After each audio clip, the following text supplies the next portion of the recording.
মানুষ শুধু উঠতে দেখে, পড়তে দেখে না। এটা আসলে অপ্রিয় সত্য। যারা দেশের মধ্যে আছে তারা চিন্তা করে বা মনে করে যে দেশের বাইরে যে মানুষটি আছে সে অনেক লাক্সারিয়াস কিংবা অনেক আনন্দে কিংবা নিজের মতো করে লাইফ লিড করে। আসলে আপনাদের এই চিন্তাধারাটা সম্পূর্ণ ভিন্ন বা সম্পূর্ণ ভুল। যে মানুষটি এখন প্রবাসে, সে চিন্তা করে যে সময়গুলা সে ফেলে আসছিল সে সময়গুলার কথা। সে এখন দৌড়ে বেড়ায় সেই সময়গুলাকে খুঁজে পাওয়ার জন্য কিংবা আরেকবার নিজের করে নেওয়ার জন্য।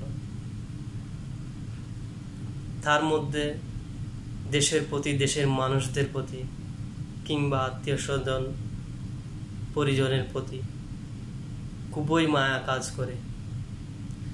যে মানুষটি টাকার পেছনে দৌড়াইছিল সে এখন মোহ কিংবা মায়ার পেছনে দৌড়ানো শুরু করেছে।